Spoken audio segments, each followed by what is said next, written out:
Hi, Wasatch Stars. We're going to do a really cool shape lesson today. So we did line last week, and now we're going to kind of combine it with some shapes and add some color to it. So we're going to end up with something that I did up at my place with all my little cousins. It's going to kind of look like this. So we did it on a great big canvas, and we laid down and traced our bodies and traced our hands, and you can find different things in there. So we're going to do that on a littler scale with what you have at home. So come on. All right, so I've got my super duper helpers, Nickel and Briley. Briley and Nickel. And we are going to do this shape project. So here's what we're going to start with. You get a bunch of crayons, and you have paper. That's really all you need. So you're going to pick out a dark crayon. So you guys pick out a really dark one. And what we're going to do is start with some different shapes. And first, let's just brainstorm a few shapes. And you can pause the video and brainstorm yourself some different shapes and see if you come up with the same ones. But just for a really base layer, let's talk about what kind of shapes we can get. There's geometric shapes that are like square, triangle, rectangle, oval. Those are called geometric shapes. There's also shapes that are organic. So they are like what you'd find in nature of maybe a leaf or a tree, and they don't have any set way. They're not symmetrical. They can be just anything you want. So we're going to do both of those kind of shapes in this project. So if you thought of some of those, awesome. You probably thought of a million more shapes. And now we're going to explore it on this paper. Okay, you ready? You guys? So one of the first things I think is fun is start with a hand and just kind of following the shape of your hand. You could even have your parents come and do this with you and go around your hand if you found it awkward.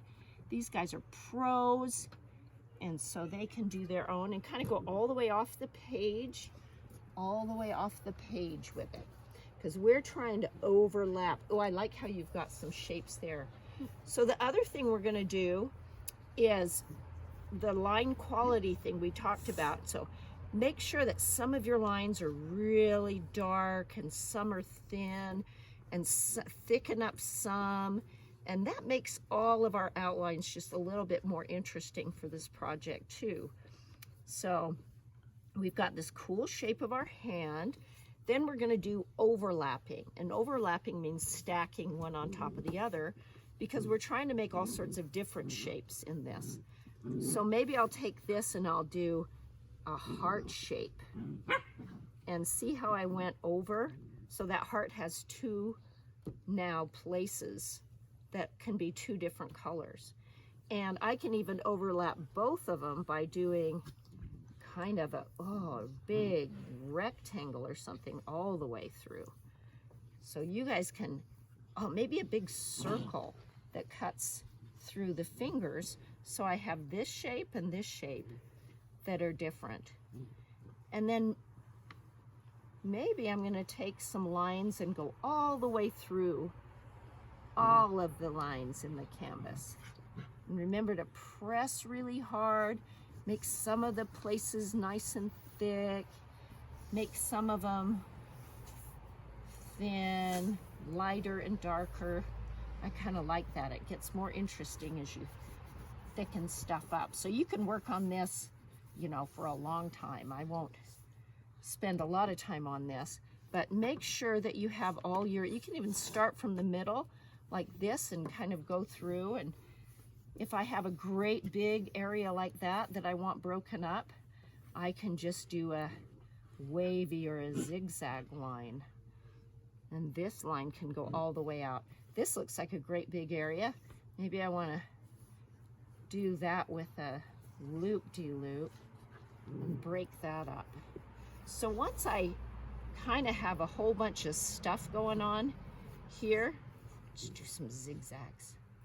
Oh, those are some great shapes. So what I'm looking at is all the different shapes. Doesn't really even matter where her hand used to be or where that circle is, because each one of these is going to be its own separate shape.